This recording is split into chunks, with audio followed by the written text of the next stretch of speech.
उधमपुर गांव में राधा अपनी 7 साल की बेटी दिव्या के साथ रहा करती थी। राधा के पति की एक हादसे में कुछ ही महीने पहले मौत हो गई थी, जिसके बाद राधा का परिवार पूरी तरह से टूट चुका था। माँ मुझे जोरों की भूख लगी है, कुछ खाने को दे दो। मुझे कुछ भी समझ नहीं आ रहा, घर में अन्न का एक दाना तक नहीं है। तू चिंता न कर, मैं अभी विमला काकी से थोड़े से चावल और आटा लेकर आती हूँ। इतना कहकर राधा अपनी पड़ोसन विमला के घर जाती है। अरे राम रे राम, सुबह सुबह अपना ये अशुभ चेहरा लेकर मेरे घर चली आई है। तू बता क्या काम है, ऐसे क्यों खड़ी है? विमला काकी माफ कीजिएगा, मुझे सुबह सुबह आपके घर नहीं आना चाहिए, लेकिन मेरी 7 साल की बेटी कल रात से ही भूखी है, घर में कुछ भी नहीं है। तो मैं क्या करूं? देख राधा, जब से तेरा पति गया है तब से तू गांव के हर घर से कुछ न कुछ मांग कर अपना गुजारा कर रही है। बल्कि तू तो मुखिया जी के घर काम भी करती है। ना जाने वो पैसे कहाँ खत्म हो जाते हैं जो तुझे लोगों से अनाज खाना मांगना पड़ता है। काकी आप तो जानती हैं कितनी महंगाई है, और मुखिया जी मुझे काम करने के बहुत कम पैसे देते हैं, और वो पैसे आधे महीने में ही खत्म हो जाते हैं। देख राधा, ऐसा है, मैं तेरे लिए कुछ भी नहीं कर सकती। तेरा हर रोज का हो गया, और आखिर कब तक तू गांव वालों से मांग मांग कर खाएगी? अरे कुछ तो सोच कि तू रोज ही किसी न किसी से मांग कर खुद भी खा रही है और अपनी छोटी सी बच्ची को भी खिला रही है। मुझे माफ कर और अभी के लिए जा यहाँ से। राधा विमला की बात सुनकर भावुक हो जाती है, और वो कई बार विमला से विनती भी करती है कि आखिरी बार उसे थोड़ा सा अनाज दे दे, फिर वो कभी उसके दरवाजे पर नहीं आएगी। बस आखिरी बार आप मुझे थोड़ा सा चावल और आटा दे दीजिए, ताकि मैं अपनी बेटी का पेट भर सकूं। वो भूख से रो रही है। आप सुन रही है ना? सुन भी रही हूँ और समझ भी रही हूँ। सुबह सुबह तेरा मनहूस चेहरा देख लिया है। सोच रही हूँ आज क्या अनहोनी होने वाली है मेरे साथ। अरे अपने पति को तो खा चुकी है, अब क्या चाहती है? चली जा यहाँ से। राधा वहाँ से निकलकर दूसरे घर जाती है। वहाँ भी उसे सुनने को ही मिलता है, अरे राधा भाभी, माफ करो, भले ही श्याम भैया मेरे दोस्त रहे हों, लेकिन इसका मतलब ये तो नहीं कि आप हर रोज हमारे घर कुछ न कुछ मांगने चली आए। अरे श्याम भैया का साथ तो तब से मैंने छोड़ दिया जब उन्हें टीबी था। क्या पता आपको या आपकी बेटी को भी वही बीमारी हो। आपके आगे हाथ जोड़ता हूँ, मेरे घर मत आया कीजिए। इतना कहने के बाद बिरजू अपने घर का दरवाजा बंद कर लेता है और राधा अपने घर आ जाती है। घर आने के बाद दिव्या अपनी माँ से कहती है, माँ आप खाने के लिए क्या लेकर आई हैं? मुझे बहुत भूख लग रही है, जल्दी दे दीजिए। तू यहीं रुक, मैं भी तेरे लिए कुछ खाने के लिए लेकर आती हूँ। इतना कहकर राधा वहाँ से चली जाती है और कई घंटे बाद घर लौट कर आती है और अपनी बेटी के लिए अच्छा अच्छा खाना लाती है। दिव्या भी खाना खाकर बहुत खुश थी। जब से पापा गए हैं ना, तब से मैंने अच्छा खाना ही नहीं खाया था। लेकिन माँ, आपके पास इतने पैसे कहाँ से आए जो आपने मेरे लिए इतना अच्छा खाना लाया?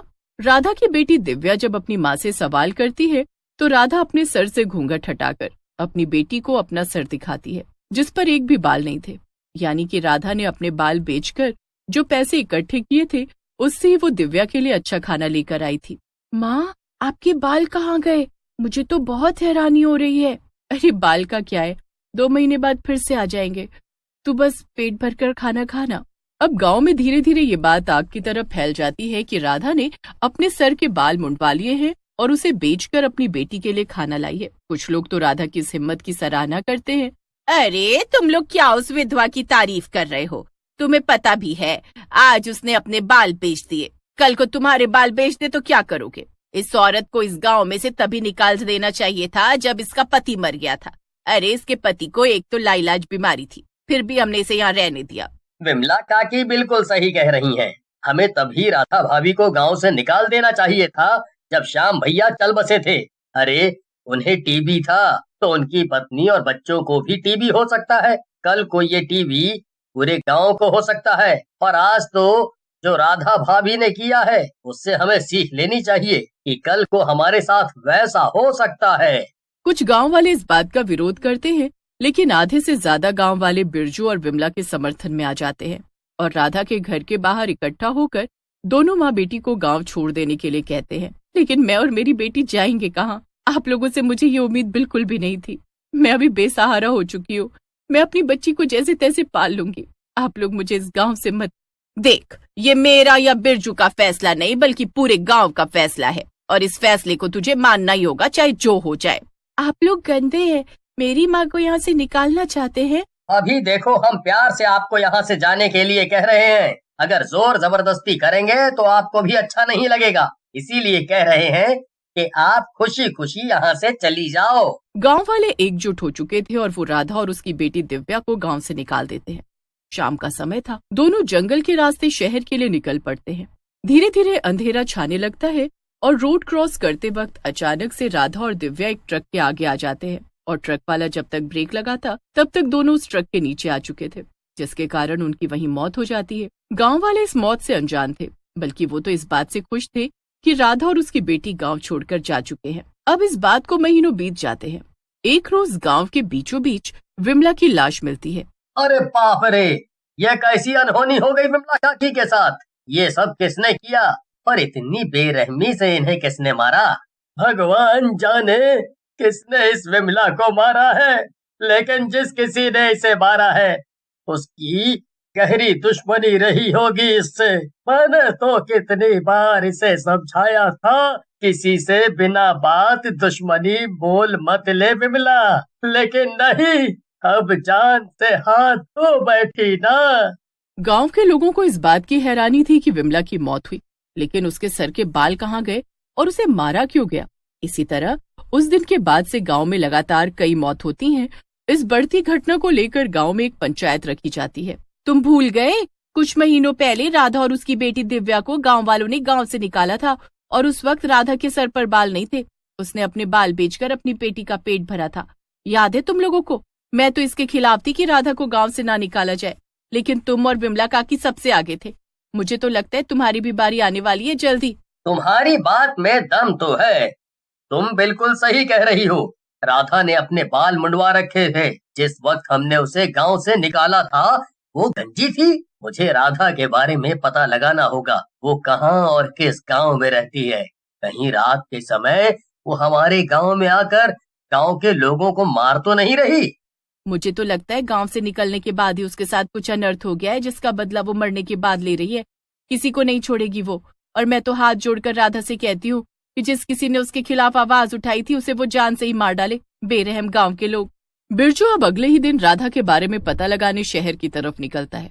उसे आसपास के किसी भी गांव में राधा के बारे में कोई कुछ नहीं बता पाता, क्योंकि राधा तो वहां रहती ही नहीं थी। लेकिन कुछ महीने पहले ट्रक के नीचे एक औरत और एक बच्ची की मौत को उस शहर के रास्ते में ढाबा लगाने वाले एक व्यक्ति ने देखा था। बस बिरजू समझ चुका था कि राधा और उसकी बेटी की उसी दिन मौत हो गई, जिस दिन उसे गांव से निकाल दिया गया था। अब बिरजू गांव वालों को आकर सारी बातें बताता है। मैंने कहा था ना, राधा और उसकी बिटिया के साथ कुछ अनहोनी हो चुकी है। हे प्रभु, उन दोनों की आत्मा को शांति प्रदान करो। मैं तो कहती हूँ पूजा पाठ हवन करवा दो और सभी गांव वाले उन दोनों से माफी मांग लो। तुम लोगों ने बिल्कुल सही नहीं किया। तुम बिल्कुल ठीक कह रही हो। कल ही मैं ज्ञानी पंडित को लाकर गांव में हवन पूजा पाठ करवाकर राधा और उसकी बेटी से माफी मांगना चाहता हूँ। बल्कि सभी गांव वाले मेरा साथ दें, ताकि गांव में और मौत ना हो। गांव के लोगों से ज्यादा तो वो तुम पर निशाना बनाए बैठी होगी, क्योंकि तुम ही सबसे आगे चिल्ला रहे थे ना कि गांव से निकल जाओ भाभी। अब देखना, तुम्हें तो वो मार कर ही रहेगी। अरे कैसी बातें कर रही हो? मेरे बीवी बच्चे बेघर हो जाएंगे, उन्हें सहारा देने वाला कौन होगा? अगर तुमने अपने बारे में ऐसा सोचा तो उस राधा के बारे में भी ऐसा सोच लेते।